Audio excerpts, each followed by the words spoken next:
The power of AI in marketing with our new series, AI Agent. Dive into the world of SaaS tools, discover how marketing pros deploy bots, and explore the best use cases for AI in your marketing strategy. Only on Marketing in the Age of AI podcast with Emmanuel Rose.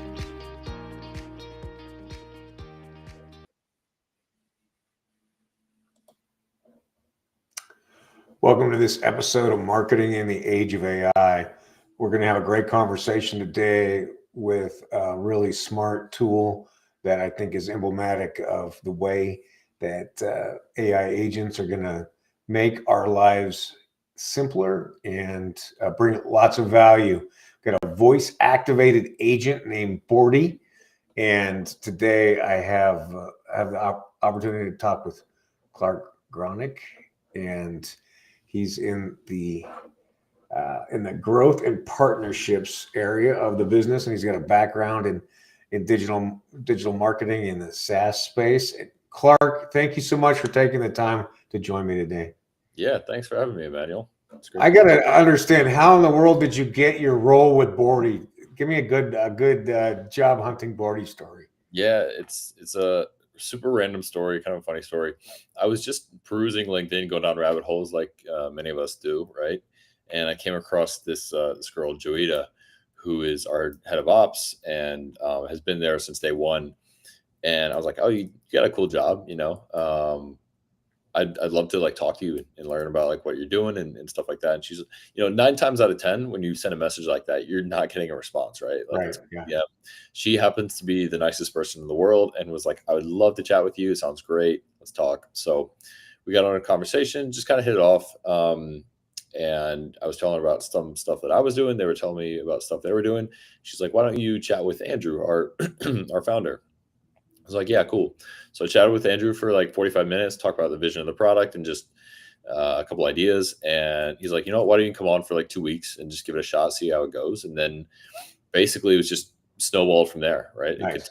And we just, I tried to make as much of an impact as possible and kind of fit in where I could. And then 2 weeks later, we announced the pre-seed round, and it was just up from there. So yeah, that's cool. So you did a little outreach. Was it on LinkedIn? Is that what you said? Yeah. Nice. So you kind of did what we could have Bordy do for you now, right? Exactly. Yeah. Right. Like I should have just called Bordy and say, hey, I'm looking for a job. Right? So, my experience, I mean, I've tested probably at this point thousands of AI tools, and I've talked to hundreds of SaaS companies in this space. And I think that what's going on at Bordy is probably one of the most innovative in terms of bringing value immediately. The level that I'm using it at, I have a weekly call with Bordy. I say, hey, I'm looking for joint venture partnerships. Here are the products that I have that I want to JV, and can you connect me with somebody? And so once a week, and I think I'm going to turn up the frequency a little bit, maybe it'll be a couple times a week, but once a week he connects me with somebody else by email, and then that usually has turned into a meeting, and I have created relationships with some much bigger agencies and have the potential for some real business from it. So I guess, is that one of the use cases that you guys saw, and then what do you see as how are people using it more functionally than I am at this point?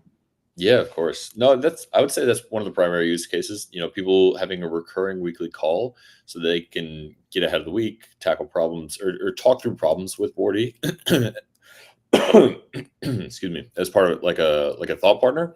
But then at the end of the thought process, he can also be like, hey, I actually do know a guy who can help you out. So like that has been probably the primary use case amongst most users.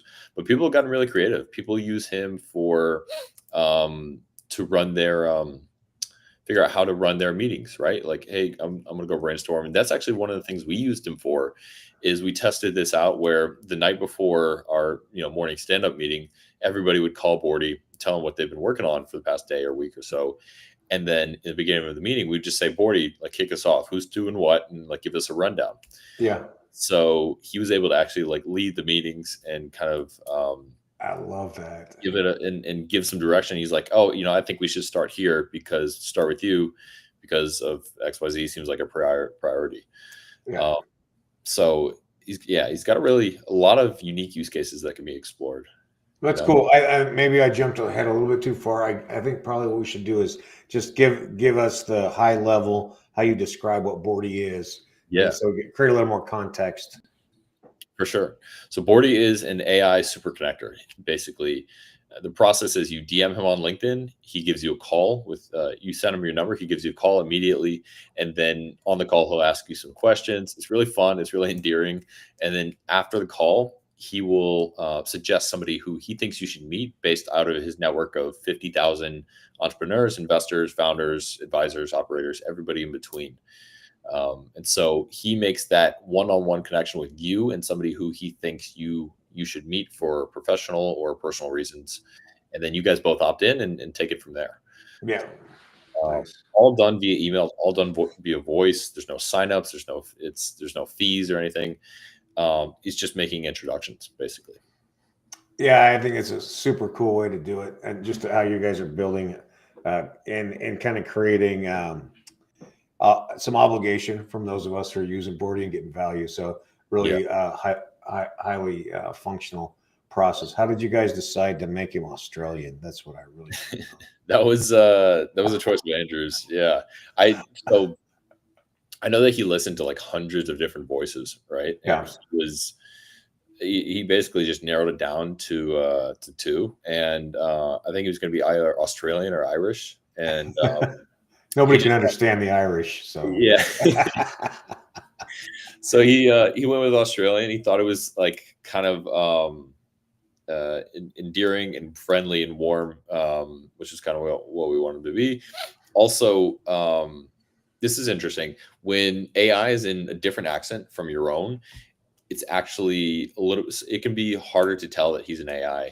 Nice. He's speaking in an accent that's different than your own. So if we're in America, if we start in US and Canada, we started with an Australian accent, it kind of masks any AI resonance, or some of it at least. Yeah, for sure. No, I think it is. It's a very clean conversation, and the clicking sound that you guys have in there, kind of in his pauses, make it seem like you can tell that he's working, right? And so it kind of creates an auditory pause that makes a lot of sense. So yeah, and I think it's only going to get better, right? Like models like Sesame just came out, and a lot of these new voice models that are really, really impressive, right? Yeah. So let's see. I like this idea of the meeting. Is there a way to connect Bordy up to Otter somehow? Yeah. Zoom. We want to get it right. That's where we want to get to. Yeah, exactly. I don't know if I can say too much, but I know that that is very much in the pipeline. Okay. We want Bordy to be very engaged with you on a daily basis, plugged into your meetings, plugged into your conversations, so he can provide the ultimate context and help you actually solve problems with full view of like everything that's going on, right? So I like that in the meeting role. That's pretty cool. Then also obviously as the connector, what are some of the other maybe bigger use cases that are pay to play that you guys are implementing right now?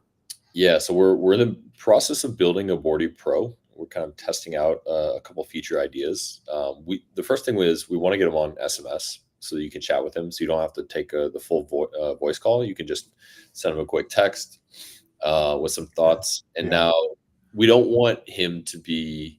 We don't view Bordy as like a tool. We view him as like a friend, because we put so much into his character. But if I think that some people, if they have too easy access to something, then they start to treat it like a tool, right? So if we provide text to everybody at first, then it feels like, oh, I can just get unlimited intros, and there's no moat there. So we're going to kind of slowly roll out a few different features that we think will enhance the product and give a more, like I was saying, in-depth experience. So he'll have more context around everything that you're doing, and be able to actually contribute to conversations in meetings, right? And so So yeah, we need a way to build in like a custom GPT, right? So that he has a knowledge base about our projects and processes and exactly. products. Yeah. Yeah, Yeah, so love it. I'll have a lot of data to work off of, which is great, and then be able to actually, like, we want them to actually be able to make a significant impact in your day to day, right? That's the goal. Yeah, I got you. And then, what about some of the use cases that other companies? You had mentioned something to me offline about maybe job interviews or some things Yeah. like that, filtering processes. Can you talk about that a little bit? Yeah, absolutely. So we're partnering with accelerators and venture firms to help, I guess, for lack of a better term, filter out applications and candidates and people who are looking for investment. So I'll give you an example, right? We partnered with, our first venture partner partnership is with HF0, which is an accelerator out of San Francisco. And they have a cohort each, I think, at least 1 or 2 times per year. And so every time they have it, they have thousands of people apply, and they're very selective. So it's hard for them to like really dive deep into all of those applicants. So what we did is we had every application or applicant, after they applied, they would get encouraged to go call Bordy for a chance at like a backdoor opportunity to get into HF0. And so we told HF0, hey, just reserve us like 3 to 5 spots, and we're going to find the candidates, needle in a haystack. So Bordy ended up having like 700 conversations and ended up finding 3 teams that HF0 actually invested in. So people that they had previously overlooked, and but now they got a second chance through Bordy. So using Bordy as like a help filter out and identify people who you may have missed otherwise, right? I think that's super valuable for the investment scene. Let's see. That just kind of triggers me to think about like what's kind of the longest conversation that somebody's had with Bordy. We were looking at this the other day. I think it's like hour and a half, maybe somewhere around there. Yeah. But then we also, so we were like, what is the person who's had the most calls? Yeah. What's a power user of Bordy look like? Yeah. Well, we have one guy who calls him like 20 times a day. That's love it. I wouldn't necessarily consider him a power user, as more of just he's just using it a lot. Now that sounds like a TV show or a movie, right? Like whoever that individual's life is he's kind of good picture as being really like type A and OCD and like wants to get everything just right. Yeah, exactly. So, but no, power users, I would define as people who are calling him at least once a week. So probably someone like yourself, if not more, and then have a regular cadence with him, and have been able to find at least a handful of connections that have been meaningful. At least one in there, right? Can actually make a difference. I think we're pushing towards quality versus quantity, right? We would rather. Sorry, I'm just plugging in. We would rather give you, let's say, one match one match a month instead of, one match a week, but have that one match per month, like really hit, like really be like a no-brainer. Like, this person would be great to meet. So, because it's like, if you're same thing with a friend, right? If you're getting an introduction from a friend every week, and if 2 out of 4 of them hit, you're like, okay, do I need to like vet this guy next time he refers? But if you get one per month, and it's like it hits every single time, then you're like, oh, that's a no-brainer. I'll look out for Bordy's emails. I'll be pumped to get, right? Completely. So that's the direction. What about on the security side? Where do my conversations with Bordy go, and how are you guys using that information on the back end? Yeah, absolutely. So everything goes into Supabase, just in our internal database. Everything is just used for internal data analysis. Right? We just try to make the the experience better. We don't have, we don't work with any third parties or anything that would have access to the data. Yeah. We are using all of the data purely just to enhance the experience. Like, where are the pauses? Where are the weird answers? Where are, we have our guy Greg, who is our kind of character builder on the team. He's a writer and scripter by trade, or actor. So we help. He helps build Bordy's like character Bible and all this, and he listens to a lot of the calls all day to really understand like what's like what the experience is like, what the outliers are, and stuff like that. So, long story short, all the data is just going back into improving the product, and that's all that we're trying to do. Do you have any one-to-one data, or like, would you be able to look at my account and see what I've been talking to Bordy about, or is it masked?